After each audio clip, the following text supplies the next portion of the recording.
Sindhu Bhairavi today episode நடந்த எல்லா விஷயத்தையுமே சிந்து சொல்றாங்க. அதை கேட்டதுமே கவலைப்படுறாங்க. சரி சிவா எதுக்கும் கவலைப்பட வேண்டான்றாங்க. சரி நம்ம ஆர்த்தி எடுத்து உள்ள போகலாம்னு சொல்லிட்டு சிந்து நீ வந்து பக்கத்துல நில்லுன்றாங்க. சிவா கோவப்படுறாங்க. அதுக்கப்புறமா ஆர்த்தியெல்லாம் எடுத்து உள்ள 2 பேரும் அனுப்புறாங்க. அதுக்கப்புறமா பண்றதெல்லாம் பண்ணிட்டு இப்போ உங்களுக்கு மனசுக்கு திருப்தியா இருக்காக்கான்றாங்க. மகா என்ன பேசிட்டு இருக்க, பின்ன என் பையனுடைய வாழ்க்கையே போயிடுச்சு, இங்கே என்னன்னா இவ கூட சேர்ந்து ஆர்த்தி எடுத்துட்டு இருக்கீங்க, இவ சொல்றதை நம்பிட்டு இருக்கீங்க, இவ்வளவுதான் என் பையனுடைய வாழ்க்கை, சந்தோஷம், நிம்மதி எல்லாமே போயிடுச்சு. மகா சண்டை போடுறாங்க.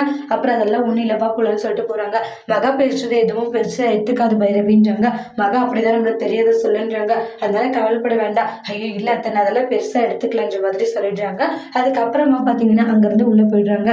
இங்க பைரவி வந்து ஆறுமுகத்துடைய புக்ஸ் எல்லாம் எடுத்து போட்டு அவங்களுடைய புக்ஸ் எல்லாம் வந்து அங்க அடுக்க வச்சுட்டு இருக்காங்க. என்ன பண்ணிக்கிட்டு இருக்க, என்னுடைய புக்ஸ் உன்னுடைய புக்ஸ் எல்லாம் எடுத்துட்டு போய் மூச்சு காத்து கூட மேல படக்கூடாதுன்னு நினைக்கிறேன்றாங்க. அப்புறமா அது எல்லாமே எடுத்துட்டு போயிடுறாங்க. அவர் கொஞ்ச நேரம் கழிச்சு வந்து பார்த்தா அவங்க புக்ஸ் இருக்காது. என்ன தேடிக்கிட்டு இருக்க, என்னோட புக்ஸ் என்ன தவிர யாரும் பண்ணுவாங்க, நான் தான் அதை எடுத்தேன், எதுக்கு அதெல்லாம் காயா கடையில போட்டு நான் ஒரு புக்ஸ் வாங்கிட்டு வந்திருக்கேன்னு அது கொடுக்குறாங்க. சமையல் புக்கு, கூடம் புக்கு, இது மாதிரி எல்லாம் வாங்கிட்டு வந்திருக்காங்க. கோவப்பட்டு சண்டை போடுறாங்க. அந்த புக்கு தான் வேணும்னு சொல்லிட்டு ஸ்ட்ரிக்டா சொல்லிடுவாங்க.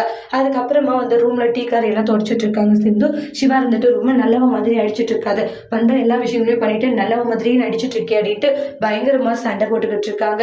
சீக்கிரமாவே நீ யாருன்றதை நிரூபிக்கணும்னு கோவமா திட்டிட்டு போயிடுறாங்க. சிந்து ஃபீல் பண்ணிக்கிட்டு இருக்காங்க. அப்புறம் பைரவி ஒரு ஓரமா உட்காந்து ஃபீல் பண்ணும்போது என்னாச்சுன்னு பைரவி நடந்த எல்லா விஷயத்தையுமே சொல்றாங்க சிந்து கிட்ட. அப்ப சிந்து அட்வைஸ் பண்ணிக்கிட்டு இருக்காங்க. இங்க பாத்தீங்கன்னா காயத்ரி கோவிலுக்கு போறாங்க. தேவையில்ல சம்பத்து பிரச்சனை பண்ணிட்டு இருக்காங்க. அதோட இந்த பேச